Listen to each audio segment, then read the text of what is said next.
I think the thing that winds me up is this sort of attitude from the keyboard warriors that are like, oh, well, they don't know how to run a SQL query and they're using columns that aren't probably used anymore. And it's like, no, dude, do you think that he has people on his staff who are like some sweaty 16-year-old who's only ever worked in their basement on JavaScript? Well, hello, everybody. Welcome back to my Crazy Uncle Dave's podcast. Today, we're going to talk about Elon Musk and people on the internet who have no idea what they're talking about. And so to have this discussion with me, I have my friend Alan King. Alan, say hello to everyone. Hey, hello everyone. How are you doing? Alan runs an AI group called AI.org. And just for full disclosure, Alan and I co-host a podcast with another guy named Ben called the AI Evolution Podcast. And so I'll drop a link in the show notes to that as well. So Alan, or do you want to expand on that before we get started? Probably just worth saying, full disclosure, when it comes to Elon, I do have views. And in fact, I run a little sort of subgroup of our main AI group, which is We Need to Talk About Elon, which is obviously a play on the movie We Need to Talk About Kevin. I'm not suggesting Elon's anything like Kevin in the movie, but it's definitely a lively discussion, and we definitely get into some fairly, explosive conversations around Elon and, of course, his friends, Mr. Trump and co. So you do, and that's one reason why I'm not in that group. I think from the discussions that we had, and I know this is a little inside baseball for everybody, but from the discussions that we had in the general chat before you split off and had the Elon group, I think I was generally in opposition to a lot of things that people said, but I don't know if that's just because I'm being contrarian or if I genuinely have those feelings. So I think in this discussion, we'll get into that a little bit more. Yeah, I think it depends if you're Elon positive or Elon negative. I'm going to say the group leans towards negative, but I do flip-flop a bit myself, and we do get some positive views coming through as well, because, sometimes he does do interesting things. Yeah, he does. Right. So what started this rant this morning was I've been commenting on a thread on LinkedIn. And again, I'll put a link to that thread in the show notes if anybody wants to go and have a look at it as well. And it was based off a post where Elon showed a table that had the age ranges and how many people were receiving Social Security in those age brackets. And it's pretty much as you would expect. The largest group was like 30 to 39, and it sort of goes up, peaks there, and then trails off. But there are a whole load of records that are in like 170 years plus and 150 to 160 years and that sort of thing. And that obviously for him raised some questions about why that's like that. And this isn't, by the way, the only thread that's like this. There's tons and tons. It's all I've seen because I come from a data analytics background. I ran teams of data analysts for nearly 10 years, all based around looking at data, looking at things like web analytics data and digital marketing information and ads, all that sort of stuff. And so it's been lively in my feed. And the thing that really surprised me and that winds me up a little bit is there's so many people in the comments saying, well, Elon obviously can't run a SQL query. And, this is probably some column in the database that isn't even used anymore.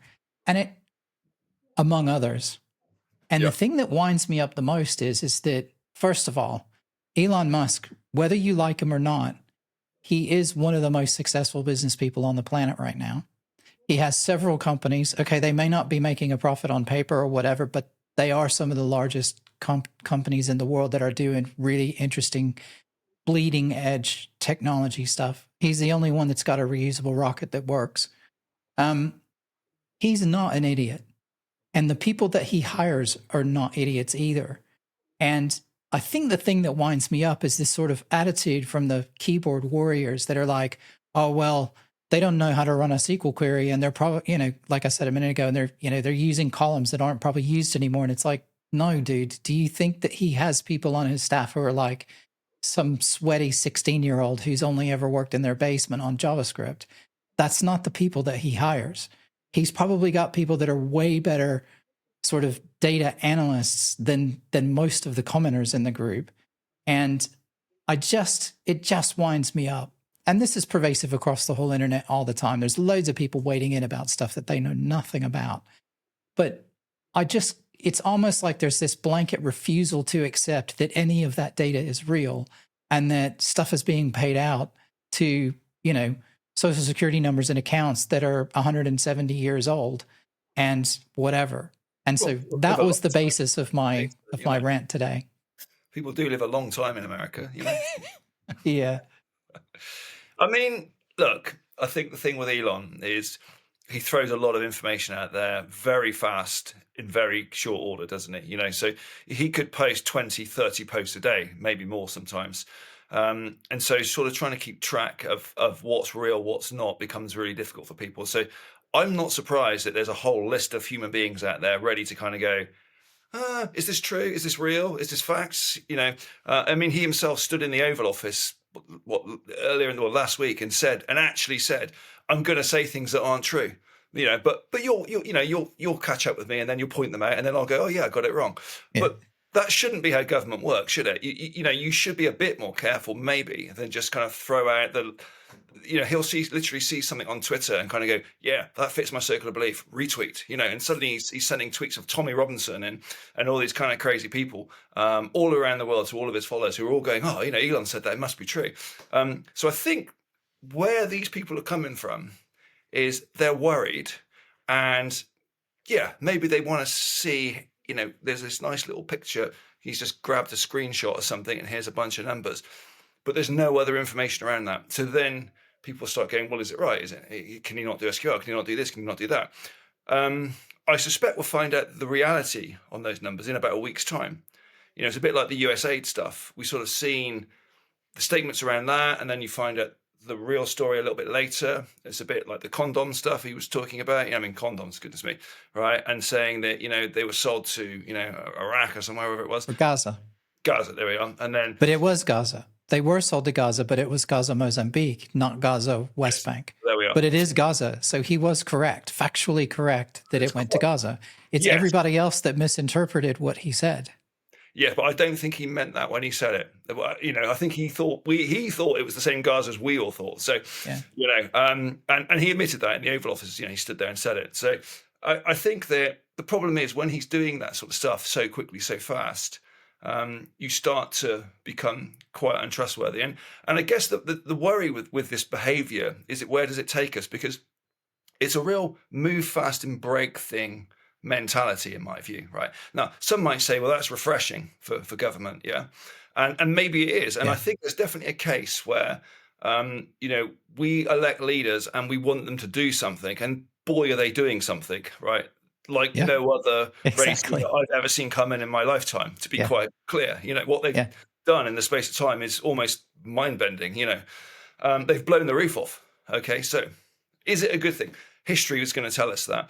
The risk is that people vote for and elect confident liars, okay? People who come in, say they're going to do this, they're very well-spoken, they put out these big messages. We saw it with Brexit, that the people who wanted to leave Europe had a very clear message, right, to people. And it was, we're going to save the NHS, we're going to bring back control, we're going to take control of our borders, this kind of stuff. Really simple slogans. And on the other side, you had this much more nuanced, complex message about macroeconomics and trade and all this sort of stuff. And it just didn't land. Yeah. People just go for the simple slogan. So with Trump and Musk, they're masters at controlling this kind of information. So he can put a tweet out on his platform, which he can, obviously algorithmically make sure everyone gets to see.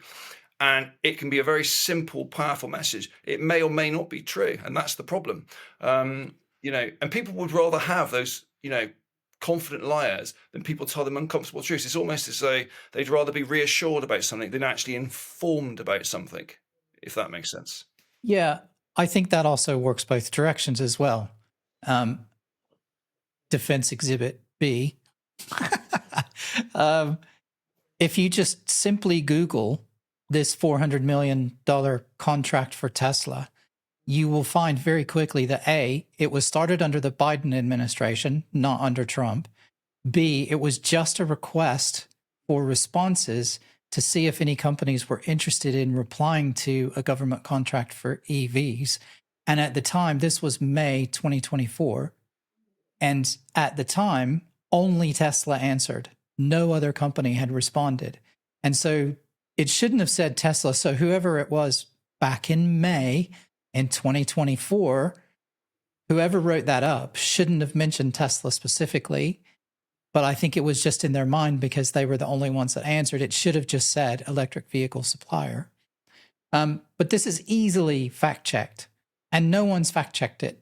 And these are major media organizations who are still promoting this story, and loads of people are promoting it. And it is very simple to fact check and just see what's actually going. Again, I'll put some links in. I've got a couple of stories one's from AP, one's from NBC. It's all over the internet. It's very simple to go and check. So it works both ways as well. And I think a lot of people are disingenuous, and everybody's trying to find something, against them because they don't like the fact that maybe he comes across as being conservative or on the right. I think it's interesting that he voted Democrat his entire life and, up until recently. And, everybody seems to have forgotten that. That he was a liberal. Yeah, that's really interesting, and I agree. It absolutely runs both ways. I do think at the moment, though, the people on the right, and let's just take the Democrats, Republicans. It seems to me that the Republicans have got this absolutely sorted at the moment, right? In terms of the message, how they get that across, how they reach their audience. I think the Democrats, they're their own worst enemy. They are floundering. They have no idea how to get a message through to their core base, and then beyond that, they seem to be utterly stumped by this. Yeah. So, in that sense, you can take your hat off to the Republicans for the job they've done. I think with the, where do we go from there? Is this what we want from democracy, though? Do we want this kind of move fast, break thing mentality? Do we want to just smash everything to pieces and hope it's all right in the long run? Or should it be a more cautious, measured approach? And so I think where you have the media, so if you say the liberal media are looking at this, and they're going to, anytime they can find something they can get a stick into here to try and open the door a little bit, right, and to have a go at him, they're going to try and do that because they are scrabbling and they are, they're failing.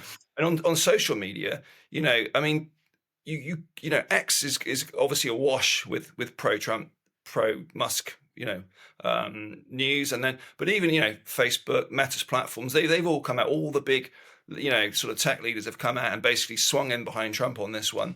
But do you think that's because, and they've even come out and said this publicly, because they were being so pressured by the liberal governments and everything else to suppress information that was on the right, that all they're doing is not suppressing all the stuff that was being suppressed and censored before? I think they know which side their bread's buttered, if I'm honest. And I think that, for the Mark Zuckerbergs of the world and that, who, let's be honest, 5 years ago, 10 years ago, he wasn't on the side of Trump at all, anything but. In fact, he was almost being targeted by Trump as, one of the bad guys, right? So, he's very much, sort of, come and doff the hat now, hasn't he? And swung him behind it.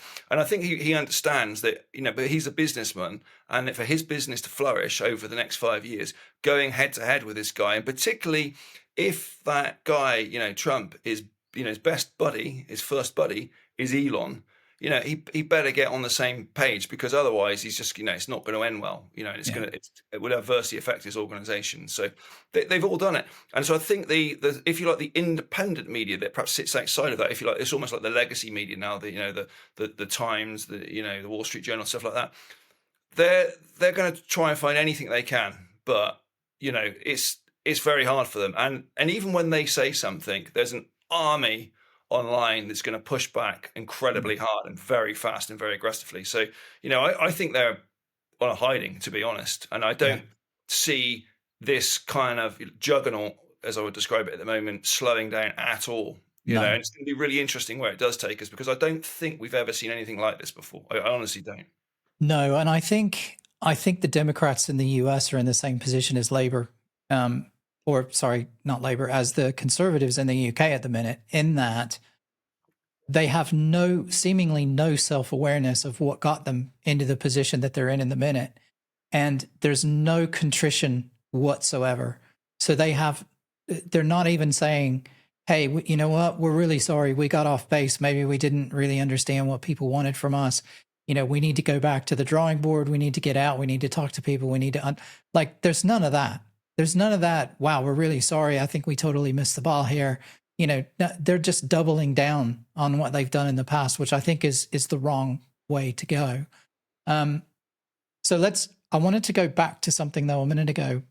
You brought up USAID, yeah, which I think is really interesting. So I don't know how you feel about Joe Rogan and his show, but Mike Benz has been on recently. I think it was in the last 2 or 3 episodes. And Mike Benz used to work for the U.S. government. He was a former official with U.S. Department of State. And he gives a really good history at the beginning of that show. In the first maybe 20, 30 minutes, he gives a really good background on the history of USAID and what USAID is about. And essentially it was set up by Congress specifically, and laws were passed to enable it to act, but it was set up as a vehicle for the CIA to influence elections in other territories. And there was a firewall that meant that it could not act against any US citizens and act in the US. And this has been a covert program that's been funded and run. So all of the money that it's been getting has been literally to influence governments and elections and stuff happening in other countries outside the US. It wasn't until Barack Obama repealed the firewall that they then started funding US organizations like News and that sort of thing, and NGOs within the US to then start exerting pressure and to sponsor narratives like around trans and some other stuff to advance kind of the liberal, I think the liberal political agenda. The guy's got receipts, man, and he gives you links to all the documents. Everything's basically public now. So I think this is something that personally, I think everybody should know. We should know where our tax dollars are going, and we should know that we are funding all of this stuff to the tune of trillions of dollars to influence elections around the world. Now, whether we should or shouldn't do that is maybe a different discussion, and I assume people are going to feel obviously differently about that. But a slightly different view on it. I think understanding that we think this money is going to buy condoms for people in Gaza, but that's not what it's going for. It's going to influence the people in Mozambique to get some sort of a political outcome that we want to have happen, or it's to get information on people and data collection and those sorts of things. So it's not the nice, shiny humanitarian thing that everybody thinks it is. It's much more sinister than that. And when you're in a situation where you've got struggles within your own country, I think spending billions and trillions of dollars outside your country is irresponsible. Well, there could be a good reason for it, and it might be something like this. So John F. Kennedy, I believe, was the person who sort of set up USAID originally when he was president. And the word development is the D in USAID. So, and the idea being that you're supporting countries with their development, and I'm sure there's plenty of stuff going around influencing elections as well. Don't get me wrong. I'm sure that's part of the narrative. But part of the narrative is about developing this country so that they are receiving funding from the US, so they are then favorable to the US. What does that mean? It means that they're not going to be an adversary to the US as a result. So what happens now, you cut the funding, you pull everything out, right? 10 years rolls by, there's a vacuum, those countries still need funding. They're going to go somewhere, they're going to go to China, they're going to go to Russia, they're going to go to North Korea, whoever it might be, right? To states, actors that maybe we wouldn't really want helping those countries. And now they're going to be favorable to those countries in the future. So it may not be in the US interests to pull out, because all you're doing is creating a vacuum for another, regime to go in and build that relationship. And that could be dangerous in the long run. That could come back and bite, the US and the world effectively. I take that as a point. And yes, there are some global politics that we need to take into consideration, but that is not the express remit of that organization. That is not what that organization is there to do. And that is not legally why it was allowed to be set up in the beginning. And I think what it turned into, and this is what we're finding with all the links to all the different NGOs that have been set up and funded, that it's actually just turned into a gravy train for legislators. And now I'm going to say this as well. I absolutely did not think that this is a liberal conservative or a Democrat Republican issue. I think every single congressman, every single senator has been using this to their advantage on both sides of the aisle for decades, Yeah. probably since the 70s. And so I don't think either side is clean in this. And that's what's so interesting about Trump and Elon is they have no political loyalty whatsoever. So they come in and they, like, the Democrats can try and pressure them or the Republicans can try and pressure them and they just don't give a shit. They're just like, no, I'm going to do what I'm going to do. And I don't care what you think.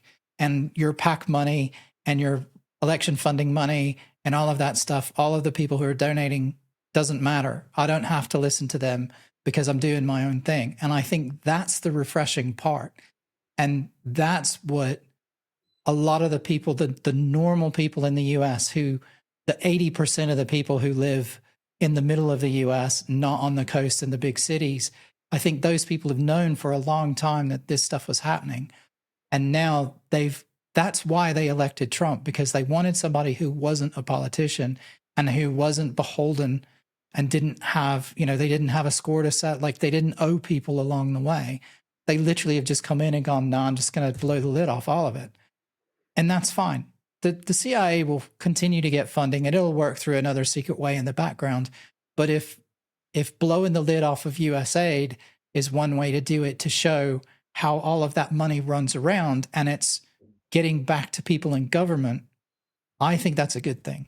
And I think let me just take one more step and then I'll be quiet. But what I think is going to be very interesting on the international stage is that the longer this goes, like we're only weeks in, like we're not even 3 months into this yet. Like wait till we're a year down the road. It's going to be interesting to see what has come out in a year's time.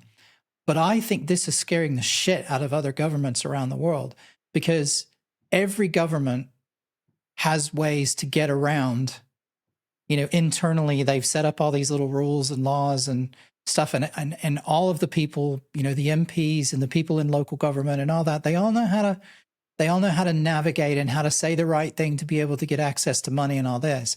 And I think citizens in other countries are going to start to look at what's going on in the US, and they're going to start looking at their governments and saying, so where's our Doge? Where are people who are actually digging into where all of our money is really going?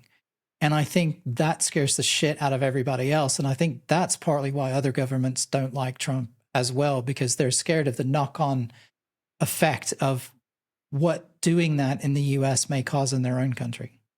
That's a really interesting point, and I'll pick up on that second. But I think, just going back to USA briefly on that, I think that the thing there, I suppose, is do you throw the baby out with the bathwater? Because that's what they've done, right? And that's the risk here, is that rather than looking at it and going, look, yeah, there's bureaucracy, there's gravy train, and all of the above is probably true, what you said, yeah, those things. However, there still might be very good reasons to be doing this, but doing it in a better, more refined way, and maybe we should fix it rather than just destroy it. And I think that's the thing.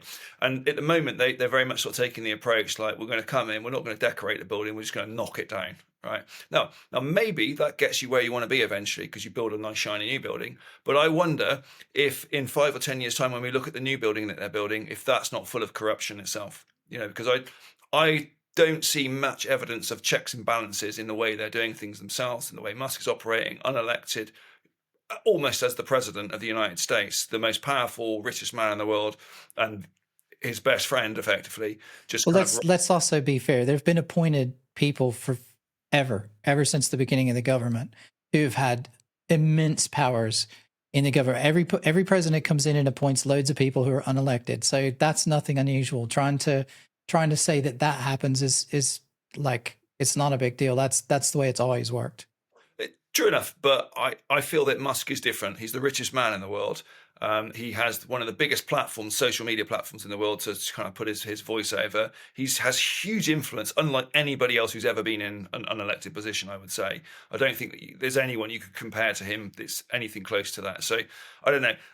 He's definitely unique, I think. And I mean, it was evident when he just rolled up in the White House the other week, and he's just turned up in a baseball cap, with a sort of weird jacket and his son hanging off his arm. Yeah. No one else on this planet would turn up in the Oval Office and behave in that way or be dressed in that way. He's clearly sending a message: is no one controls me, right? Yeah. I'm my own guy here. Absolutely, he's not conforming to anything. So he is an absolute wild card. Now, it may be that turns out to be in the long term a good thing. It may turn out to be an absolute disaster. The problem is we just don't know, do we, at this point? Yeah. And look, Elon, as you said at the start, has done some incredible stuff, right? There's no doubt about that. And we wouldn't have a space program probably without Elon. The electric cars wouldn't be where they are today without Elon. Starlink, or communications. There's many things right, that you can kind of hold your hands up and say, yeah, you know what? But on the other hand, there's this other side of this human that's has some very extreme views. Now, he may have voted Democrat all his life, but he's now in 2025 sending messages to the far right parties in Germany. He's getting behind the likes of Tommy Robinson, right? He says Nigel Farage, who's very right, is not right enough for him. Do you know what I mean? So maybe people change. I worry that the version we have of Elon Musk in 2025 is not the version we had in, say, 2020. Yeah. And we should be a bit more worried about that. I would argue that none of us are the same person now that we were in let's say 2018. Yeah, I hope I haven't gone quite as far as No, I get it. And I know when he very first came in and he talked to the person that was the head of the Treasury, for example, and they were looking at a lot of the payments, and even the head of the Treasury said, he said, how much of this do you think is fraudulent? And the guy was like 50%. And he's like, so why don't you do anything about it? And they're like, we just don't have the ability to. And it's because they're not even the government doesn't even follow basic accounting principles that you or I as a small business would have to do, like putting payments into accounts. They don't even know what the money's for. They don't know a lot of the accounts. They don't even know where they're going. The people in the companies that it was supposed to be going to don't even exist anymore. And so, there's all this stuff that's just falling through the cracks. Now, fine. That means half of that is probably okay and is probably going to the right person. That's totally fine as well. And we want to continue that. But there needs to be some accounting and there needs to be some responsibility for it. And this is what's happening. And I tell you what, I've worked with government in the UK as paid, and I can tell you that stuff like that happens as well. And I can tell you there are internal discussions where one team will go and they'll say, they need to get money for something, but there isn't any money available. So they'll come up with some really weird way to work in some other pot of money. And then they take that money and they spend it on something completely different that it wasn't earmarked for in the beginning. But everyone does that because that's the way government has to work. But I think the scale of it in the US is just on a completely different. It might happen here to the tune of maybe millions, right? There you're talking billions potentially, where this money is just going to the wrong place. And I think. They came in and I know they came in and, judges came in and said, oh, you can't get in, you can't do this, you can't do that. But they can pass rules to say you can't make a payment now unless that has been actually put in the correct account, and that you have to verify who the payment's going to, and you have to have a note of exactly what that payment is for and what invoice that payment relates to. None of this basic accounting is even there. It's just hemorrhaging money and it's just being paid and nobody knows where it's going.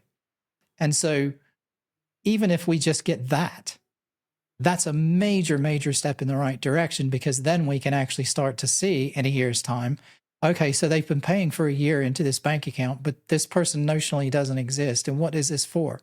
Oh, well, some program that ended 18 months ago, just nobody stopped the payment. So it's just continued to go. I expect there's tons of that out there. Yeah. And if we just uncover that, then let's say it's 50% sort of across most departments. Now you've cut 50% of your budget and you haven't done anything just by stopping payments that shouldn't be going out in the first place. Well, I suppose my worry is, and you're absolutely right, there will be corruption and they will find it. And that is a It's good thing. maybe not even corruption. It's just people just not doing their jobs. Yeah. Yeah. It can be. It can be bureaucracy, just bad management. It could be a whole number of things. And they're going to find lots of that because you'll find that everywhere. You'll find that in any kind of state organization, charities, whatever it might be. This stuff happens. It exists. It goes on. The problem is then because they find stuff and you go, oh, that was great. That then justifies maybe some of the other stuff they're doing that isn't actually right and isn't justifiable, And so, but you kind of you then conflate everything together and go, well, actually, it's all good because, well, but maybe it isn't. And I think my big long-term worry about this, Dave, is that these two characters, have shown a way of doing politics and winning elections that the rest of the world is now looking at going, oh, right, that's how you win an election. Because you don't win an election by being moderate, by talking sensibly, by being methodical, by being smart. You win an election by coming out and saying very provocative, crazy things, slogans, basically telling people mistruths, but they want to hear it. And you gain power. Now, if you're a party around the world and you're out of power at the moment, you're surely looking at what's going on in America and going, that's how you win, right? We're not going to win by putting forward a better reasoned argument. We're going to win by, saying we're going to blow the roof off. We're going to change everything. We're going to upend. And so we could be entering a period globally where we see governments around the world effectively mirroring what's happening in America. And it wouldn't happen immediately because obviously there's a cycle for elections. But I bet when we look back in 20 or 30 years' time, we'll see that this was almost like a trigger around the world in other countries to see similar things take place in other countries where they go, well, that's how you now win elections. That's how you get the people behind you. And that may be a good thing. It may be a terrible thing. Yeah. But I think the other thing that you're going to find, which is a big part of that, is that you then have to have the follow through, right? Because they're following through. Like it or not, he's doing exactly what he said he was going to do. He said he was going to close down the border. He was going to start looking for illegal immigrants and he was going to deport them, which is happening, to the tunes of flights and flights and flights every day. They are actively actioning those things. At pace. Pace, and this is what they were elected to do. And I do think probably a whole nother episode because we're already half an hour in and we don't have time to talk about the peculiarity of the American system, David, because you have these executive orders. I don't think you could do what Donald Trump's doing in the United Kingdom right now. I agree. And personally, I'm not a huge fan of executive orders. I think it does circumvent the process. But I also think that in this particular instance, it's also lending, because that's the only way to, I'm going to say drain the swamp, but that's the only way to get around a lot of the entrenched, party politics bullshit that's happening in the background. Is somebody needs to be able to come in and go, yeah, no, I'm just going to do this. We need to investigate this. And it doesn't, because otherwise they would just kill it. It would take 4 years and they would just kill it. What he needs to now do is he needs to take some of these executive orders, and this may happen. I think after this first year, what we might see is that they'll see which ones are successful and which ones kind of panned out and worked the way they thought it was going to work. And then I think they will start to write that into actual legislation that will need to then go through. But I think by that point, the only ones, the successful ones, pretty much the general public will be behind because they'll be like, hell, that actually worked. Well, that should be a law. So they'll move it past being an executive order and into being some sort of legislation. And I think, what would I like to see? I'd like to see them do something. I don't know if you saw the funding bill that Elon posted the photos of, but it was like, to keep the US government open. This was when they very first, like the first week they were in. And Congress had to, pass the funding thing to the tune of, I don't know, whatever, how many trillions of dollars it was or whatever. And the bill was 1,500 pages. And he showed a stack of paper, like you can't see it on the camera, but, it's like that. And it was like they had put all sorts of stuff into that bill. They'd written raises for themselves. They'd put all sorts of other stuff that was totally unrelated to the bill notionally that was being passed for the budget. And Elon said, we've rewritten it and proposed it, and it was 150 pages. and they took out all the extra stuff that people were trying to stuff in that it went through at the same time. Now, I think something that they could do, I'm not sure if they will, is if they passed a law that said you can only pass one thing at a time. So you can't stuff something that's called, I don't know, a healthcare bill with defense contracts and with border stuff and with environmental stuff and with raises for yourselves and everything else. Like each thing needs to be done individually and very clearly so that there's a much clearer record of what's being passed. And that's fine. If you need to go and you need to vote on 100 things in a day, then guess what? That's what you got to do. But each one of those would be listed separately so that you had total, clear, and full oversight on what your representatives exactly voted yes and no for on every single item. So that would give them the choice to be able to say, because we don't have whips and stuff. I mean, we probably do in effect, but formally, we don't have like a whip in the US. So, you may be pressured to vote in a certain way, but there's no like person that's kind of supposedly forces you to do that. But at least as far as I know. No, it makes sense. I think TikTok was bundled through with something else, wasn't it? When that ban, exactly. It was something that was completely not anything. And that's where I think that's where the kind of the other part of the corruption comes from, is they very much like to sneak shit in, and they put, that's how they get the black budgets through, and that's how they get a bunch of other stuff through. So, there are some things that I think that Trump could do down the line that could be a much more permanent solution, but I think he's trying everything at the minute, and then we'll see which ones work and which ones don't. Some are going to blow up in his face, 100%. 100%. I mean, this is a huge experiment, I think, really, with what we're seeing. And we're either going to look back in 10 years' time and go, well, that changed everything, or it was a complete disaster, or maybe it's a complete disaster and it still changed everything. Yeah, but exactly.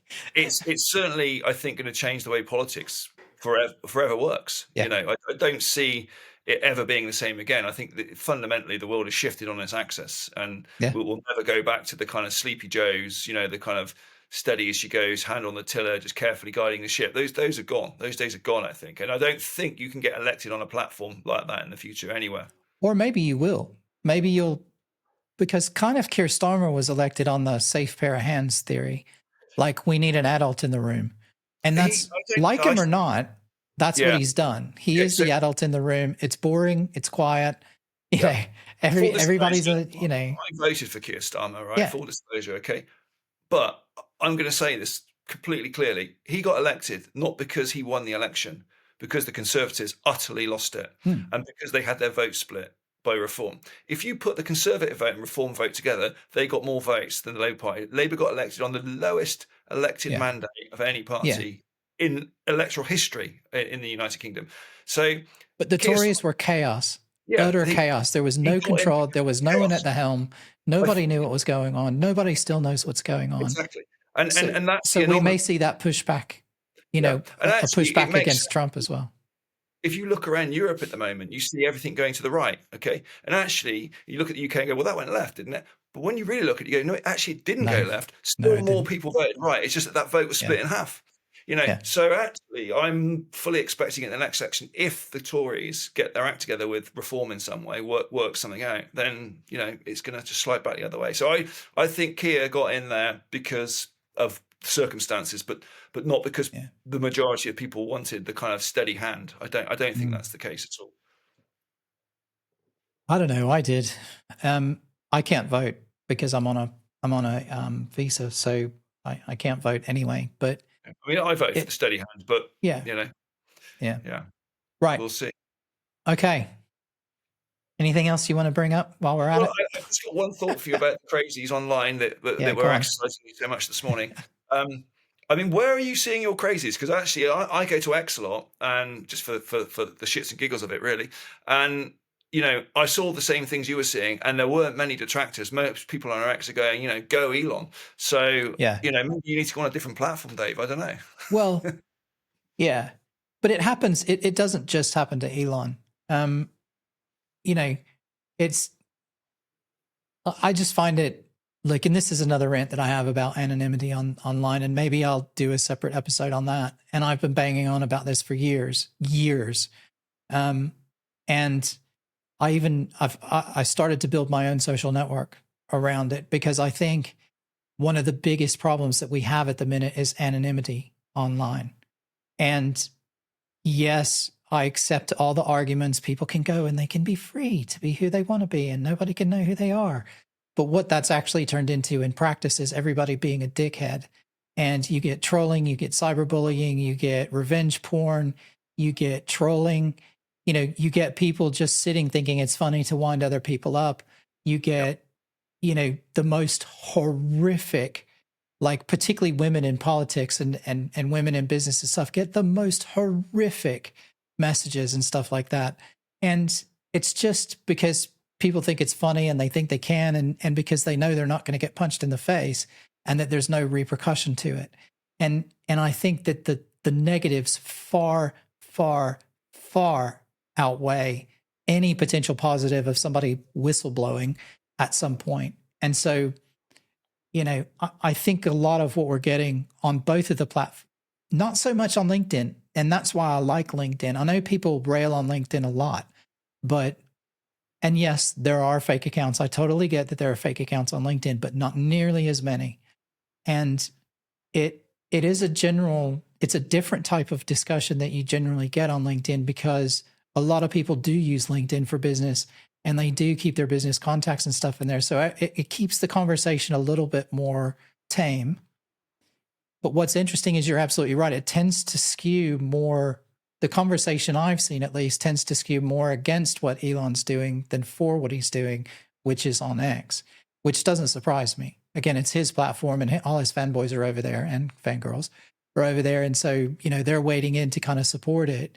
Whereas, it's still, I think, a little bit more liberal, traditional liberal type stuff on LinkedIn. But yeah, no, you're right. I mean, it's like, I do that. I read I read all the online stuff. You and I are both heavily into AI, and we're constantly following all the AI news and all the stuff that's happening there. So we're all around tech, and there's loads of discussions about what's JD Vance done, and he's come to Europe and he's pissed everybody off, but frankly they don't care. And again, at the end of the day, you got to remember that most on the ground people in America love that shit. They absolutely love it. And so he and Trump are absolutely playing to their main audience. And I would imagine that the ratings for Trump right now are through the roof, I would yeah, have thought. Yeah, yeah, I imagine he's more popular than any president's been in a very long time, you that's know? interesting. I wonder what his approval ratings are at the moment. Let Yeah, me just look. I can't imagine they're anything else because it goes back to this idea what I said at the start that people just want to see something happen. They want impact. They want action. They want someone to come in and actually just do something because in their own lives they'll feel frustrated. They'll feel that things aren't working for them, and so anyone coming in doing something, is going to be kind of cheerleaded all the way. I would imagine. I can't imagine that. I'm sure there are lots of people in America who are very frightened by what he's doing, but I bet the vast majority are going, "Yeah, this is great. Be interesting."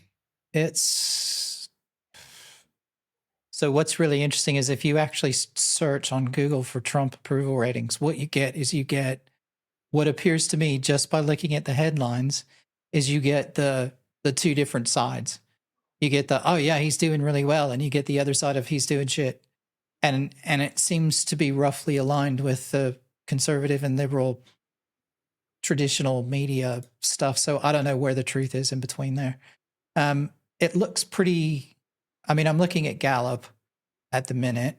That's first. I'm sorry, that was first term historical. Is that Oh, US this is approved? all old stuff. Yeah. This is all old stuff. Here's one from February 7th. Sorry, I know this is boring for people on listening, but anyway, I'm trying to see. So his current approval rating is higher than at any point during his first term. There you go. Yeah. So yeah, it does seem to be. This is from Pew Research. I don't know if they have any particular leaning, but the data looks pretty interesting. I will share a link to that as well with everybody, so you can go and look for yourself. And Alan, I'll drop it into WhatsApp for you. Yeah. And Just to and have a and look. and things like that, people, the politicians around the world will see that. They'll Mm. know that. Yeah. They'll know that he's a really solid president in the sense that, he's got the approval rating of his countrymen, and they'll be thinking, how can we simulate that? How can we do that? Yeah. Yeah. Be crazy. Be crazy. The other thing though is and just final point. I think the other thing that a lot of people maybe don't realize is that Trump is a master negotiator, whether you like that or not. And he has worked in the property business in some of the most competitive property markets in the world his entire career.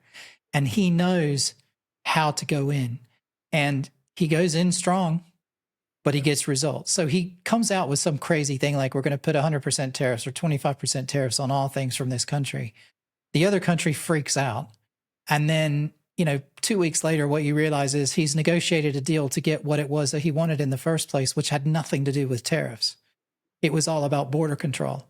So you look at Canada and you look at Mexico, what he wanted better border control. And they said no. So then he went, fuck you, I'm going to put tariffs on. Then they started to freak out. Everybody jumped around and freaked out because they know he's a loose cannon and he will do it because he has no fear. And they're like, shit, he's actually going to do this. We better do something. And then he got what he wanted in the end. So there is a method to his madness, I think. And I think people underestimate him at their peril. I think he's a much more shrewd businessman than a lot of people give him or want to give him credit for. And I think we're seeing a lot of that as well. So he's big and blustery and everything, and he follows through on stuff to make people believe, because they have to believe. In a negotiation, they have to believe that he's going to do it. If you're negotiating and you say, well, that's too much, and if that's it, I'm going to walk away, the other side has to believe that you will actually walk away or it's not effective. And so I think there's a lot of sort of positioning and stuff just to get what he wants from the negotiations, which seems to be working so far. And he's very transactional, isn't he? Yeah, and he is, yeah. And there are people on his team like Vance and Musk, actually, who have in the past publicly said negative things about him. But because they've come to him now and said, hey, actually, we're on your team now. We believe in you. Yeah, great. That's fine then. We move forward. He doesn't seem to hold that grudge. So exactly. Right. Alan, thank you for ranting with me. It's all right.